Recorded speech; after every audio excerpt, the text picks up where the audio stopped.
this, and, Rogers does this, and there may be some other clinics that have specialties, other specialties, but they happen to do this as an accessory, then that's fine, but if it's just... Talking about like methadone clinics. Yeah, okay, so like what, Markham has that, or?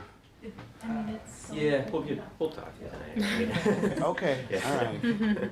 We'll jump into That's a it. sore spot for two, it's on both sides on that one. Yeah. Yeah. So, Tough situation. yeah, so this will be a fun one. Our meats aren't working here, so we're Get gonna those out of have the way. to, yeah, I have to share the cord. Yeah, Of course not. Why would there be batteries? right, Like this? yeah. I'm gonna go grab Next to the computer. Yeah? I stayed on 3. Are they working okay? Yeah, I think it's good. I'm just gonna bring this mic a little closer to you. Okay.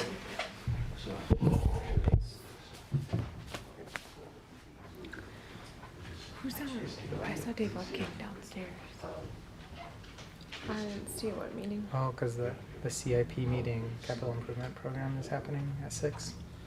Oh, I thought that was Steve. I sounded like it was last night. Maybe Or for the second. DP, no, maybe for DPW it was last night, but for development it's today. Okay. That makes sense why Web King would be there too. It's like a two-parter. Could be. I don't know, the police went downstairs too. So maybe police is today too. They get everything. Police and fire. Of course they do. Because they're safety.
right. Let me turn my phone down. Good evening, everybody. Evening. Call the Plan Commission to order, and I will ask staff to take a quick roll call. Thank you, Mayor Devine.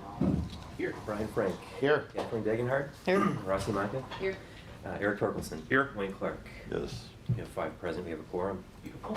Next up will be a approval of the minutes from our meeting on June 23rd. Motion to approve? Second. Okay, any changes or adjustments, amendments? All in favor? Aye. Any opposed? Guys have it, the minutes are approved. We will now move on to item D. Thank you, Mayor. You can take number 2. Sure. All right, Steve. We have the Rogers Behavioral Health Team here. Barbara, Barbara Woodstone and Jack Colliers are here for Rogers. This is an addition to the existing hospital on 111th and Lincoln Avenue. The green area here represents the infill addition between 2 portions or 2 wings of the hospital. There's a newer 2007 addition, as well as an older part of the hospital on the left-hand side. So this new addition will be sandwiched right in between that. It'll feature a new entrance vestibule, and as well as a family consultation center. And they're also going to plug in a little cafe for a bit of a cafe, Starbucks type of experience within the area here. So the overall improvements here should improve the both patients, visitors, and staff's experience within the hospital. This is on the north side of the building, as shown in the picture here and on the elevation. The materials that are being proposed here will all be compatible with that of the existing building. The newer additions that's been added, you can see a lot of windows there on the left in the 2007 edition. And then those windows will be carried through that new entrance vestibule to the cafe on the right. This is the cafe area here, the main entrance vestibule, and then the family consult area over on this side. So the family consult area will have a brick facade, and then with sills, masonry sills underneath, and header, and then the metal fascia and metal panel outside of the glass. So it'll be a seamless transition, compatible with that of the existing, so we don't see any problem architecturally. In terms of our recommendation, we are recommending approval. There aren't any conditions of approval. The site's in very good shape. In 2019, they did a healing garden area on the east side of the building, and it's turned out very nice. So. Mr. Mayor, a question for Steve. Will that cafe be available to the public? That's a good, I guess if you go into the entrance, I don't know that, yeah. That's not the general concept, but Yeah. you'd have to sign in. Okay. And it's more for, as much for staff as patient families. Retention's tough, and Yeah. we developed the similar thing in Oconomowoc, and it's been a huge pleaser. Some places you just get coffee and some sandwiches and snacks and so forth. And Thank you. I'd move approval. Second. We have a motion. Brian? We'll give it to Kathy. Yeah. She was 18. Okay. Well, there you go. Any other discussion on the motion?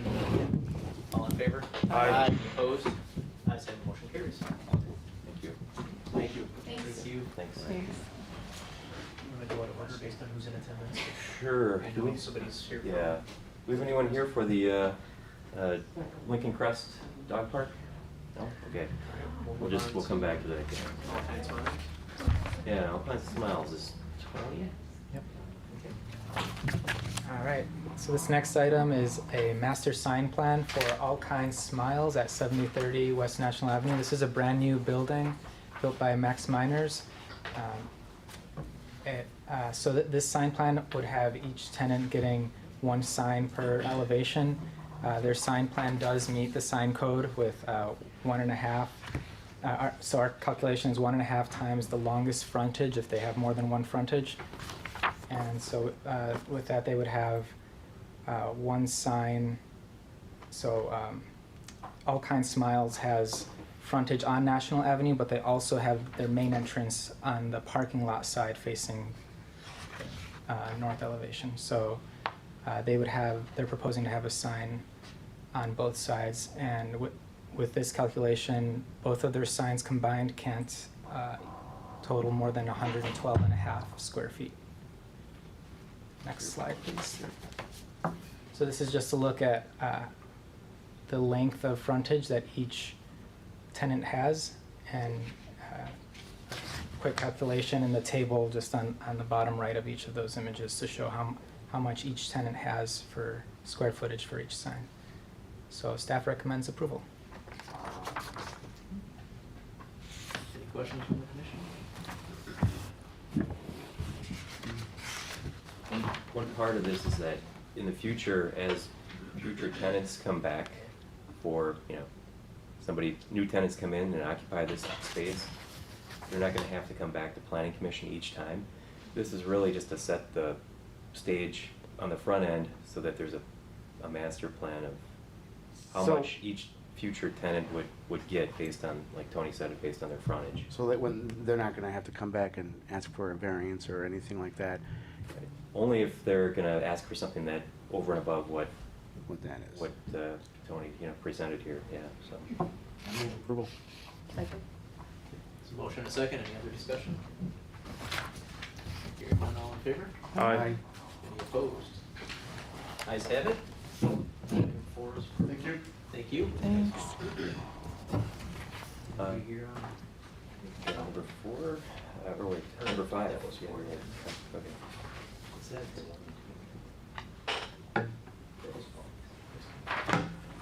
Take 5A, 5B together, I believe? Yeah. Thanks, Mary.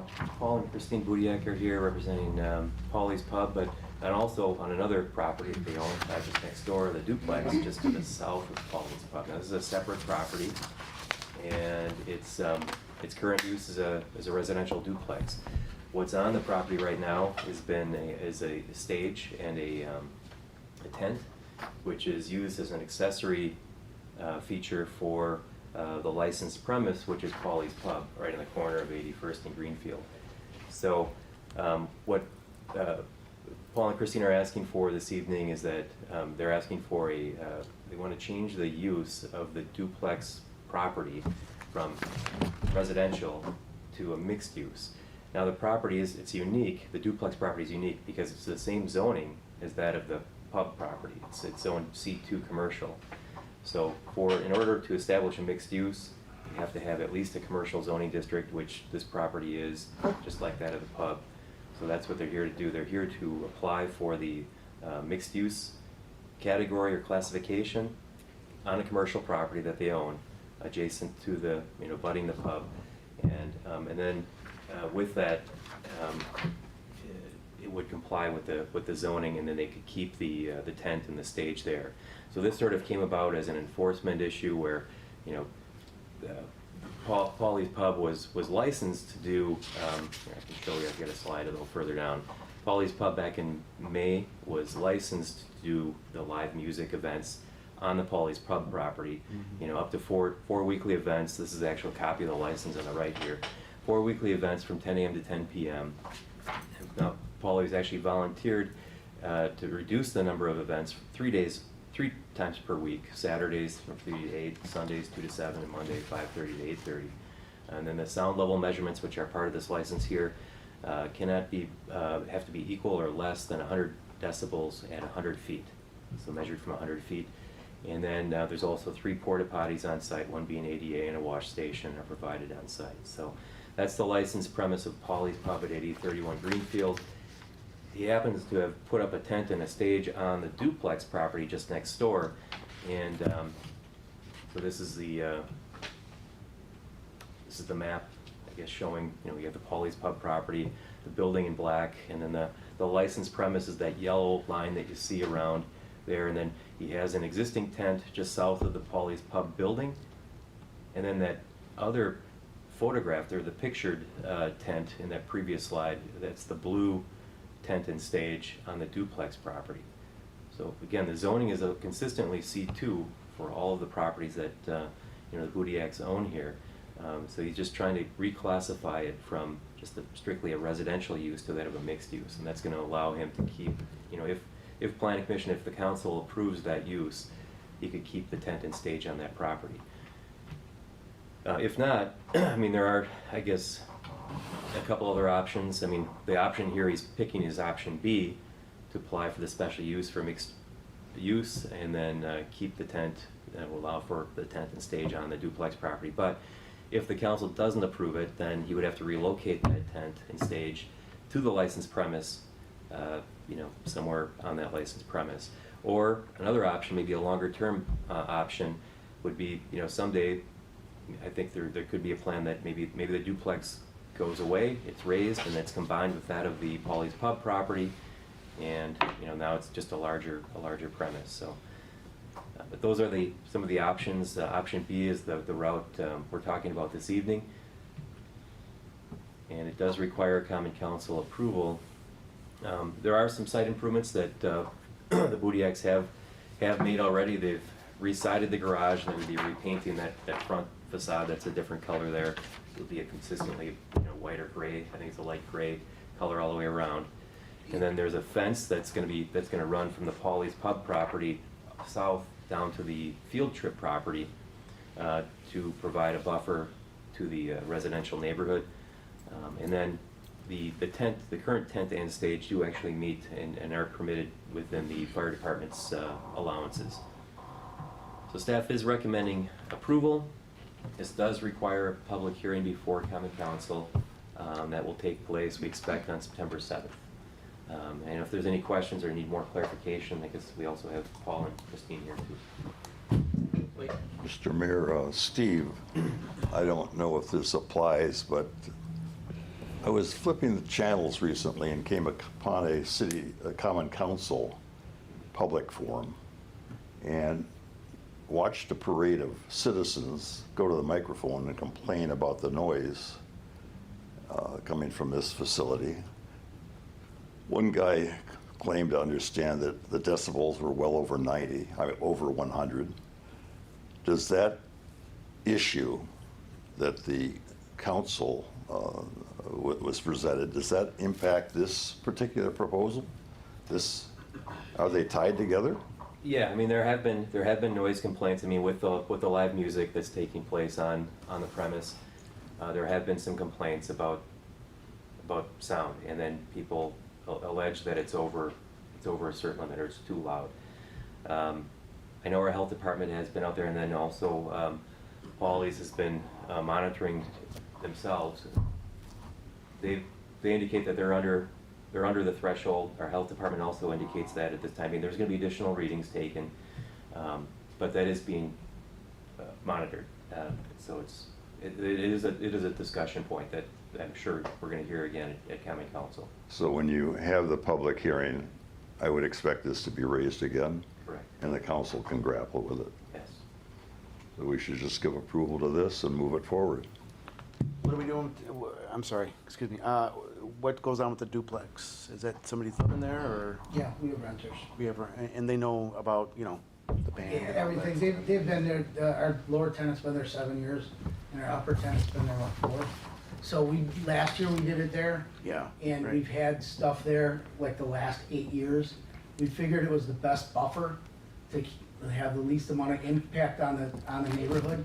So you have a break wall basically to the east and to the west, so noise funnels towards State Fair. So that's kind of what we thought was the best option. If I put the stage where the tents and table are, it shoots to the boarding house, and then it goes more to the neighborhoods. So we're trying to do the subject of the duplex so we can kind of get more of a buffer for Right. this whole thing to It kind happen. of hides right in there. There's trees right behind the stage, and there's the duplex is to the west and the garage is to the east. So any sound there is muffled. If you go on the fence line, you're talking like 60 decibels, which is kind of like talking like how we are. We have a spot 100 feet from the stage, 100 feet that's next door on the west side, right by State Fair Inn, 100 feet to the east that we go, and 100 feet south in the Field Trip parking lot. Those decibel readings are consistently between 80 and 84, no matter what our bands are. And we do every hour when the health department has come. Across the street it's 60, 65. We wanna keep music, so we wanna adhere to everything. We brought it to the licensing and health committee to do that, because through the health department, it's like 97 decibels is what the rating is. So, we've tried to do as much as we possibly can, so. I'd move to advance this to the common council. I'll second. Any other discussion? I just wanted to ask if you had any conversations with the complainants that were at the council meeting referenced earlier? I didn't even know there was anybody at a council meeting. This was a couple months ago. It may have been, I talked to the one gentleman, and he said it doesn't matter if it's 11 in the morning or 11 at night, I don't want music, I don't, Okay. and I understand that. The harder thing is, in that building, it's the boarding house. They can rent for a week, and then they can move out. Mhm.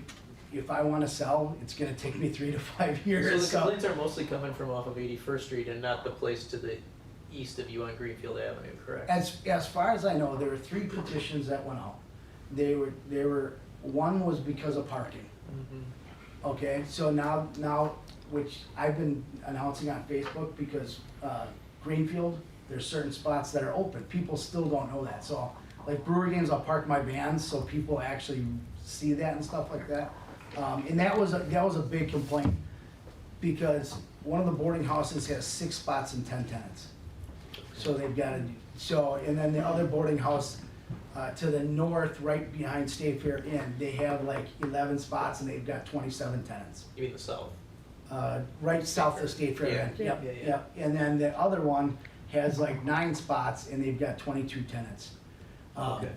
So we've tried to work with them. We had music last year and he never ever said anything. So all of a sudden he came and I was just like, I'm trying to, I don't know what's gonna happen in fall with everything that's coming up. So we're just trying to squirrel away as much as we can, because every day we don't know if we're gonna be shut down again. It's like a revisitation of last year. So whatever we can do, we try, and a lot of people come because they wanna feel kinda normal yet. It's not like Right. it's over, so. No, I get that. I Yeah. just was curious So if you had any. I've talked to them, I've got a couple people in that building that come to all the concerts. Okay. And then there's some that come outside and sit and just watch them. Because and I got guys in all the buildings that do that. So Okay. it's just, it was 3 different petitions with 10 people that signed all 3 petitions, so. Yeah, yeah. Okay. I tried to work with them last year, we had, where the house behind there, and I took care of that. She was going to nursing school, and her only time to study was noon until 6 on Saturday and Sunday. So we bought her noise canceling earplugs, Mhm. invited their things, and you know, that's kind of what happened, so. Okay. No, we appreciate the city and working with us, and I had no idea as far as the zoning and stuff like that. I figured it's my property, so. Right. So I appreciate you showing us a way to do this, or try to do this. Great, thank you. Any other discussion? If not, all in favor say aye. Aye. Anyone opposed? Ayes have it, motion carries. Thank you very much. Thank you. Yeah, thank you. Nobody else here, so we'll go back by break. Item 3 is a private dog exercise area for the Lincoln Crest Apartments on 102nd, just south of Lincoln, north of Lincoln Avenue. It'll be up along the 894 near the sound wall, probably about 200 feet setback from 102nd Street, and it'll. Excuse me, Steve, will you speak up just a little bit? Oh, sure. Thank Yeah. you. So this will be a 10,000 square foot area. It's an existing tennis court and basketball court. And they're going to be installing a dog exercise area, removing the tennis court and basketball court paved surfaces and putting in grass turf. It's an existing 12-foot high fence from the old tennis court basketball days, and then they're going to be also installing 4 pet waste stations and bag dispensers. Hours are generally 9 a.m. to 9 p.m. So this can be self-managed by the Lincoln Crest Apartments. It's owned by Blake Capital Management, and it's an amenity for their tenants, is what it comes down to. Move approval. Just a tenant, right? Yeah. Second. Okay, a motion and a second. Any other questions or discussion? All in favor? Aye. All opposed? Ayes have it, motion carries. We'll go on to item 6.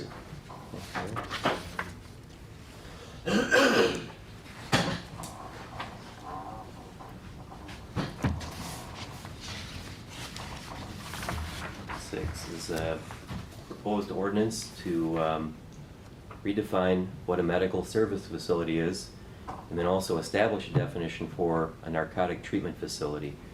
And then to place or establish those medical or narcotic treatment facilities within a C4 zoning district, which trickles down to our manufacturing zoning as well. So, that's the general gist of summary of the two parts of the ordinance. We'll get in a little bit more detail here on exactly what a medical service facility is and what a narcotic treatment facility is.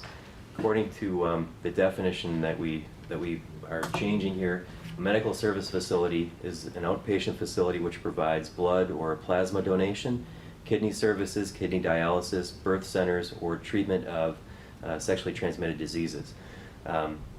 There's also some additional language in there right now, which is the red crossed off part that we're eliminating.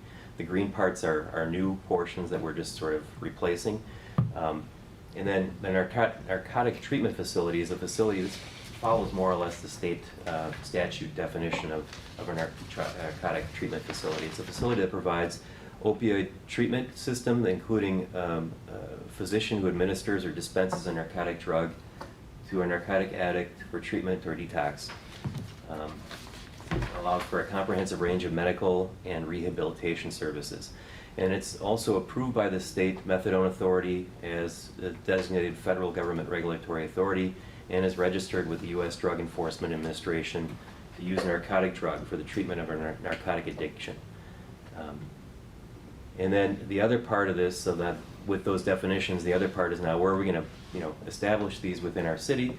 The areas that we've identified in this ordinance draft here are that we want to place them in the C4 regional commercial district. This would be the Highway 100 area between basically Grant and the South City limits, which goes down to roughly about Morgan Avenue. And then it buffers out from there. I've got a map on the next slide. And also, they would be allowed in M1 and M2 zoning districts. So the next slide here shows kind of the spatial look of where these could be located. These are the two representative zoning districts. So you've got the C4 in red, and then the M1 and M2 are in purple. And then the amount of acreage, approximately, there's about 1,100 acres of M1 or M2 zoning, and there's about 270 acres of C4 commercial zoning. So to maybe just go take a step back here, one of the things that we're also doing, so aside from those two districts being allowed for narcotic treatment centers, we're also installing a separation clause, and those are the Roman numerals down below where it says E, narcotic treatment facilities located no closer than 1,000 feet from the following: parcels zoned or developed for residential use, parcels with a school that basically meets the state statute definition of a school, parcels zoned for parkland, parcels with another narcotic treatment facility. The idea here is that, while we realize there is a disease or addiction, a disease in this country, and metro-wide, we don't want these facilities locating in frequency and in close proximity to residential areas, parks, schools, and so on. So we welcome them, but there's going to be a place for them, and honestly, other cities really need to sort of take on some of the demand as well. So that's really where we're going here with this. Mr. Mayor, Steve, what's driving this change? I think, we currently have, at least as far as I know, there's two facilities in our city right now, and I think we've received some complaints and concerns for citizens as well as other businesses, and people, whether it be panhandling or frequenting businesses and washing in, public, restrooms. So there's a concern of kind of a side effect of, people trying to better themselves, but at the same time, they're not quite there yet. And, when you have a number of people coming to one facility, it can spill out and affect other. So with the other- two facilities currently in existence and some problems, how does this ordinance impact them? Well, they would be considered legal non-conforming. So the two locations, just try to ballpark figure of it, at Highway 100 National is one such location, so right about here. Okay, And then the other location is up on Theo Trekker. So we've got one in a C4 district and one in a M1 manufacturing district. They would be considered, while they're in the appropriate districts, problem is that they're within 1,000 feet. Both of them are situated within 1,000 feet of residential areas. so when this passes the council, Yeah. then they would be shut down? No, they'd be allowed to stay. They're legal non-conforming. They'd be made legal non-conforming uses, and as long as they run their business, or even if they go out of business and another one moves in, as long as it's not more than 12 months, that could continue. If it goes to, 13 months or 12 and a half months without a use in that location, then it has to conform to the new use, has to conform to the zoning. One thing that we're also taking a look at, and I haven't had time to have our GIS department take a look at it, our IT department.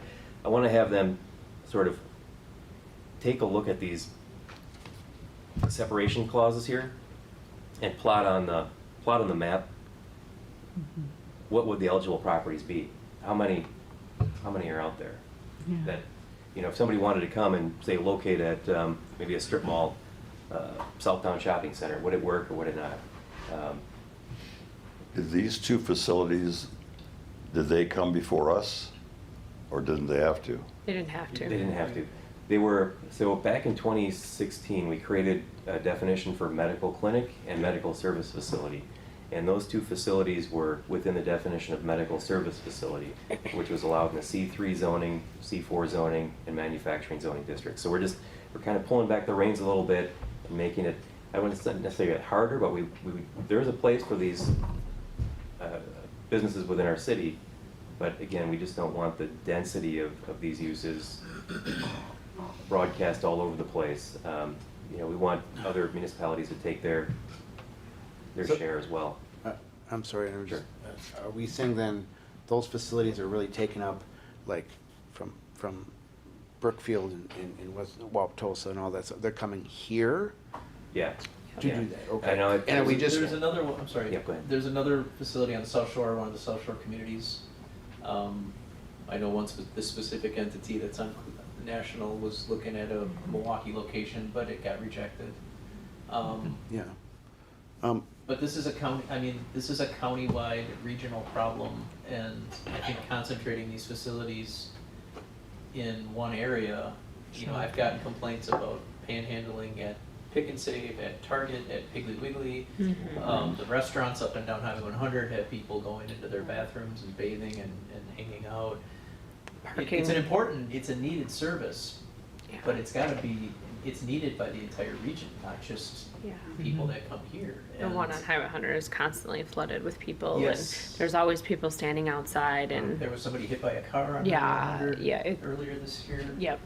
I don't know for sure that was related, but, Yeah. that there was a lot of speculation that was an individual that left that facility. Going forward, Mayor, will these facilities have to come before us for application? No. No, they'll be considered permitted uses, Wayne. Yeah.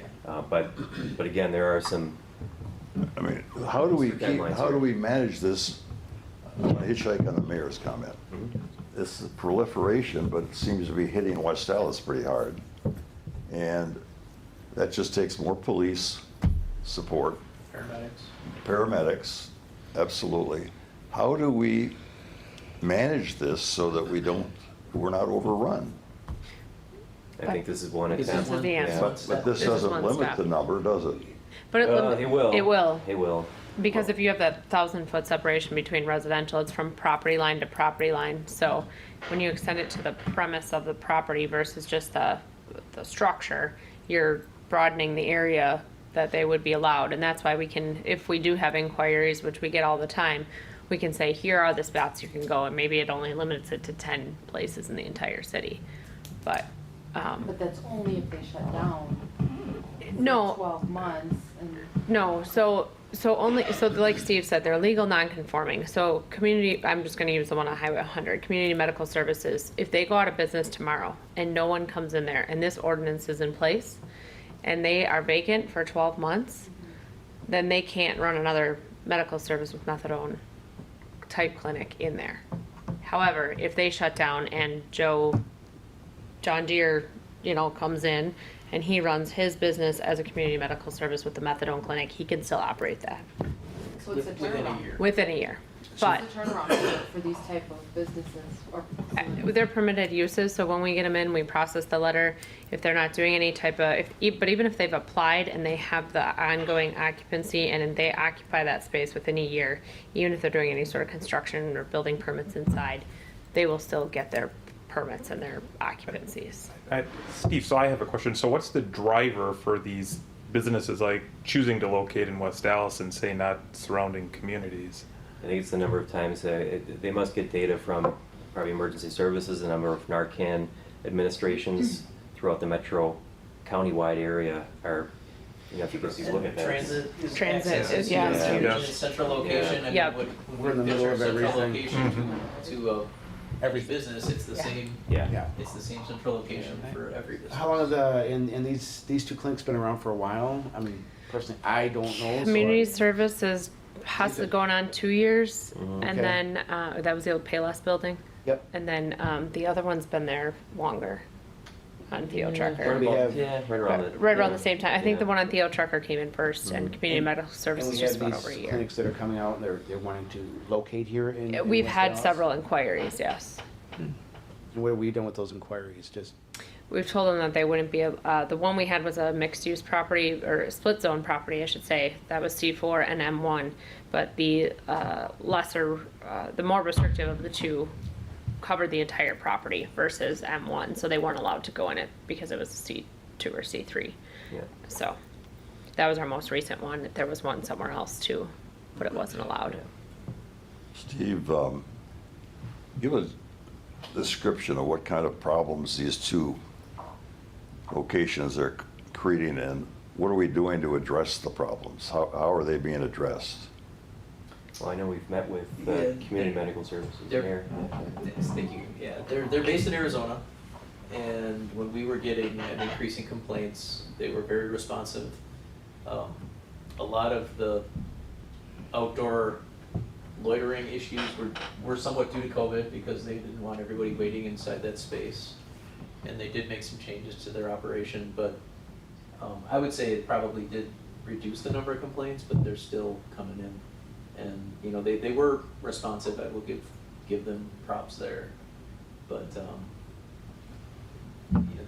there have just been, recently even a couple, I know in the community moved to another community because they had people walking up and down their street that were looking and peering in cars, in the, residential areas of that vicinity. Mr. Mayor, just to segue slightly, what can we do about all the panhandling? I mean, it's all over the county, all over the state, I suspect, but we sure have our share, or more than our share. And they work these corners, and they're like permanent fixtures. What can we do? Is there anything that can be done? Tell people to stop giving them money. That's, I agree. that's why they're there, because they're I mean, making money. they're making a living. They're on freeway exit ramps, they're out by Mayfair, they're Yep. all over the place, and it's illegal to be on the median. I've called in to the non-emergency number when they're on the median, Okay. but on a private sidewalk, I believe it's allowed. And there was a case in a neighboring community years ago where they tried to get very strict with their panhandling ordinances, Mhm. and the ACLU was involved, and it became a civil rights issue for these individuals panhandling, and it could have ended up costing that community a lot of money in a lawsuit. Thank you. Do you need a motion on this? Yes, if you guys are ready to make a motion, if you're Sure, I'll make a comfortable with it. motion. move it on to somebody else. Second, to move on. Second to moving on. All in favor? Aye. Any opposed? Motion carries. Item 7. Thank you, Mayor. This is a ordinance amendment to section 1213 of our zoning ordinance.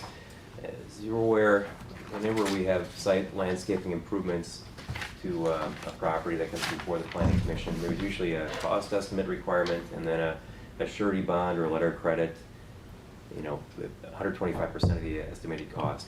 And we apply that pretty much across the board for the most part for just about anybody that's making site improvements, from very small businesses on up to the big developments we review and approve.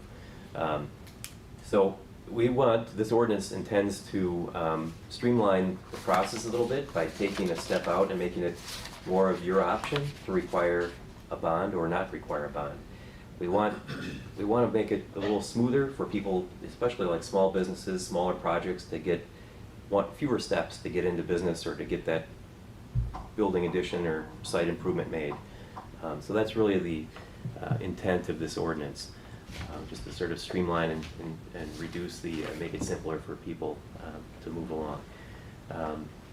The actual ordinance, it's a fairly simple change, changing the will, in other words, a shall to a maybe or may. So all the other language stays intact as it currently is, and then we can make our recommendation like we normally do, that we're not recommending a surety bond in this, for a small little project over on, say Beecher Street, or, maybe for a larger redevelopment process or a project like a Mandel or a Ogden, Festival Foods. I think we probably have that in there. We'd make that recommendation, but it'll be up to you. It'll be your discretion as to whether you think it should be there or it shouldn't. Mr. Mayor, Yes. go back a slide, Steve, to that second point, which is Sure. that you had considered eliminating it altogether. Yeah. Why didn't you go that route? We'll just try it without. I mean, we'd try it with the option first. I mean, I think we're gonna be working on an ordinance, zoning ordinance amendment, an overhaul to the overall thing, probably in the next coming budget cycle year, and we may just do that. But I just want to kick the tires and test it out a little bit and see how it works first. And the whole issue of discretionary invites issues. And what has the city attorney said about this? As long as the governing body decides you don't want it, in other words, you don't want the bond for a small little landscape project over on 76 and Beecher or something like that. You don't have to recommend it. You don't have to make it a requirement of your motion. Just take it out, or we'll let you know that we didn't put it in there. But if you want it in, you say, I'll approve it subject to, and then you want the bond or. So the city attorney is okay with this? Yes. And will the decision, not the decision, but will a recommendation be coming from you and your team as to what we should do? Yeah, we will not. I guess if it's not in the recommended list of things, then we're recommending it shouldn't be there, and we'll, I guess as we get into this thing, we'll just let you know that we purposely didn't put it in there for XYZ reasons, and then you can agree or disagree with us. Like, Yeah. so like the dog park, we wouldn't need a surety bond for that. I mean, typically we would, but in this case, I mean, it's just a small private project. I'm just thinking with this in place. Well, with this in place, you can With say, this in I don't place, think you we can need it. just have it, Right. just go ahead and do it.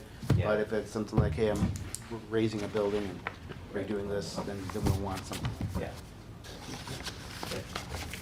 I move for approval. A second. Any discussion? Any other discussion? Makes sense. All in favor? Aye. Aye. Opposed? Ayes have, motion carries. Item 8. Thank you, Mayor. You've got to read the letter first, right? So,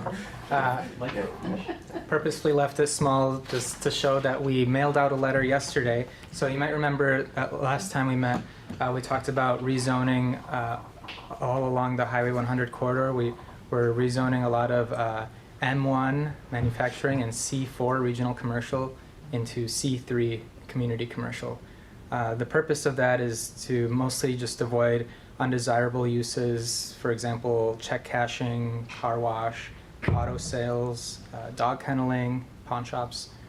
And this also would bring us in line with the Highway 100 corridor study that was adopted about a year ago. Yeah. And also another reason we're doing this is to remove split zone properties. So there's a few properties along the corridor that are zoned, that have 2 or 3 even different zoning designations, and we just want to kind of streamline that and make them just one zone to avoid confusion. So we just mailed out phase 1, so we're mailing, we're first going to bring through all of the properties south of Cleveland Avenue, and then and invite them to an informal or an informational meeting on August 18th. And after that, then we're gonna bring them through common council and have them officially rezoned. And then we're gonna do phase 2, which is all the properties north of Cleveland, on up to about June. We'll have an opportunity as well to bring it before you in August. I mean, if we're ready in August, we'll bring it before you in August, and you know, for your recommendation, and then we would anticipate a public hearing maybe soon as maybe September, maybe October. Well, we'll see, I guess. Well, a big part of it is going to be getting that neighborhood meeting and getting feedback. And we're going to find out who's okay with it and who's not, and what their reasons are. Probably before we schedule anything. So. Yeah. There's the other one. The other side, going just past Oklahoma. Is any action required? No, this is just a discussion item. Yeah. Any other discussion on the discussion item? Does that, anything gotta change when they rezone? There are a few There's some uses. place gonna have to relocate and, There's a handful of uses that would become legal non-conforming. Okay, So that's what I was some asking. a couple check cashing places, Okay. a car wash. Is there an auto sale? I don't think there is. No. Not in this no round. kennels, no Nope. pawn shop. So yeah, that's pretty much it in this phase. So as long as they stay in business, they're okay. But the minute they leave, the clock starts ticking for that 12 12 month month cycle. thing again. Yep. Okay. There's nothing else on item 8, then we'll go to item 9. Updates? All right. If you want to just click on it and Oh. open it, you can. Sure. Instead of trying to strangle Tony. This one here? Yeah, you can start with the first one. Thinking about a seatbelt. Uh-oh. Well, Go to the second one. you want me to go to the? Yeah, just go to the planner drive. We had it all set and ready. Just try clicking But apparently from there. not. Oh, I'm gonna try hitting this Try one. hitting it from there. Either one. The first one's more important, but Okay. alright. That's good. They're both on the shared drive.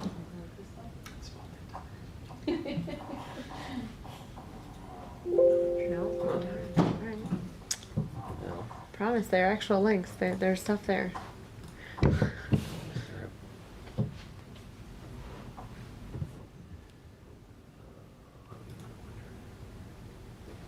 Might have to log into OneDrive. Yeah, you just go to Office and then you can do Office, the web one. Yep, that'll be quicker.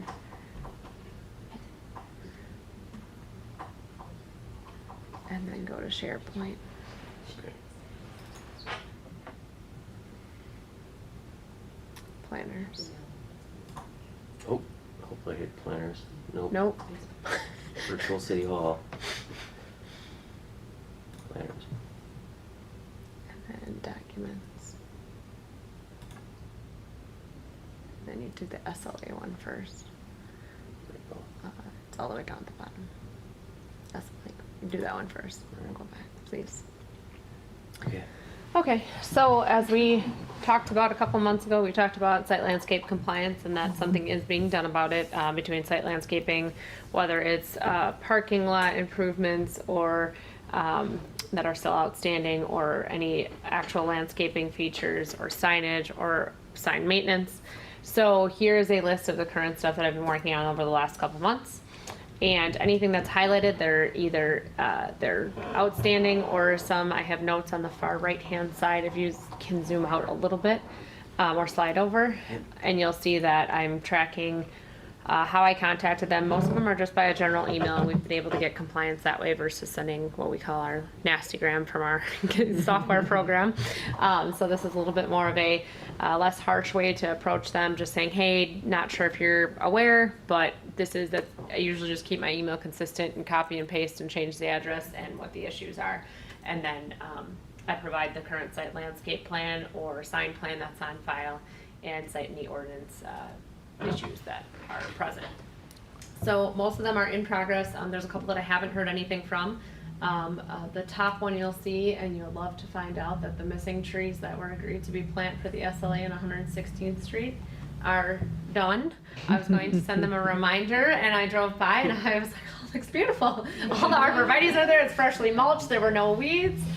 So that job was easily taken care of, but the rest of them are being worked on. You'll also be happy to hear that the pole at the pylon sign, the old pole at the storage place near Festival Foods is going to be removed. So they actually agreed to just remove it because they found no use for it to be there. So, which was nice. We didn't end up pushing for it to be removed, and it happened in our favor, so that was great. Colders had some bulbs burnt out. Mayor sent that one over. Suzette complained about it, so I was like, hey, we're on it. Yep, odors. So, yeah. So we're making progress. Things are happening slowly but surely. Some are delayed because of contractors, as everybody knows. They're delayed just because of COVID and material and time and work overload. So I always work with them as long as they stay in contact with me. I don't have a problem with that.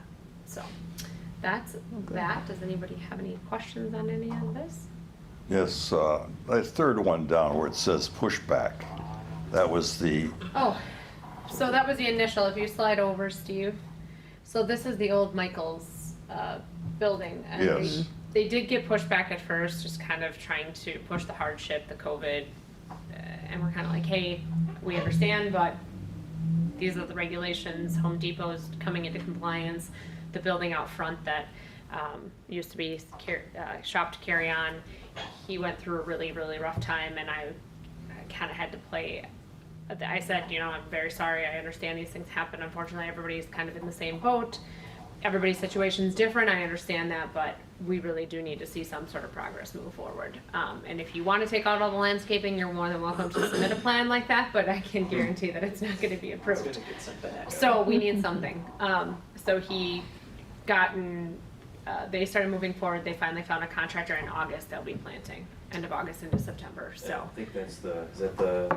they own it from New York. Root of all evil? That's right. Yes, and Root of All one of Evil. us is gonna So go it'll there, be in so- time for that as well, because we said, well, we could hold back this tenant, and we don't want to do that because we want to see Root of All Evil coming in. We need something in there, not only for their benefit, but for the cities. So, but that was kind of something dangling out there that we could kind of use in our favor to get something moving. And I offered up Home Depot to help potentially with watering. I gave them their contractor for their landscaping and said, here's who they use, they're local, because these people are from New York, and they basically like, well, we don't know who to contact.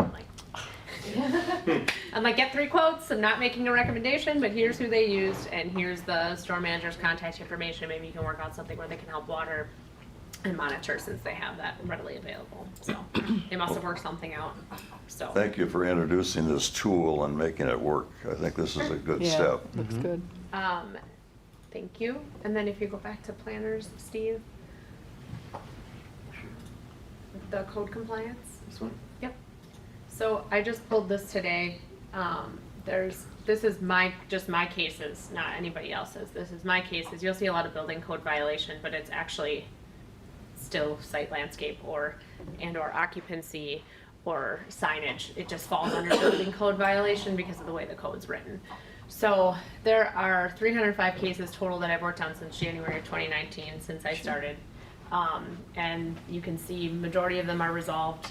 There's probably about 20 to 30 that are outstanding or pending or in progress that have just been started. Several of those, about half, were probably delayed due to COVID. And they're ramping back up and trying to get them in compliance. How do you, so many of these are building code violations, how do you dovetail with the building department? So because I was in building inspection, we use a program called Director or BP Logix, which this is where this information is pulled from. And we have drop-down menus that we pick, so majority of them are stored under the building code violation. Even if they're a zoning issue, it's just the way the program was set up and not very well. So then I go and pick whether it's sign or parking lot paving or gravel parking, and it's a commercial space that needs to be paved or things like that. So then I can differentiate within that what needs to be done. And then there's a notes section. So I get a lot of issues with occupancy, for example, people who don't have occupancy permits but have a business open. Some say, well, my landlord didn't tell me that I need an occupancy permit. I've been here for 10 years. I don't know why I don't have an occupancy permit. I don't know either, but let's just get you to where you need to be in compliance. You'd be surprised how many people are doing stuff without, and they're completely permitted use. It's not that they can't be there, it's just that they don't have a permit. So my only option in the system was to click building permits required. And then I have to write in the notes, well, you need an occupancy permit, you must do this, doesn't matter if you have alterations or not. And add all in that and give them a compliance date. Usually that one's a lot less, it's 10 days. Like, you need to get the ball moving, you need to at least apply for occupancy and move it forward. Thank you. You're welcome. Yeah, thanks for sharing this. Yeah, absolutely. Awesome. So like building code violation could consist of several subcategories in here. Correct. So most of it refers back to the property maintenance code, which is part of building inspection, and it not only applies to residential properties, but commercial properties. And then there are, like signs are in there because signs in the building code, but we handle this, our zoning handles the sign maintenance. Or if a property is vacant for more than 6 months, they should take the legal non-conforming sign down because now it's been vacant and not being used. If they have some sort of content in there and it's in good repair, I do say, if you put a blank panel in there, or if you say it's for lease or whichever, I can't make you take it down. And as long as the cabinet's painted or the pool's painted, because we can't regulate that content. So we kind of have to tread lightly on some of those things. But if it's clearly falling down or falling apart or the elements are exposed, then it becomes a hazard. So. So Steve, would this be something that Plan Commission, we could perhaps see this like on a quarterly basis? Just get an update if that's. Monthly, Probably Yeah. send the. daily.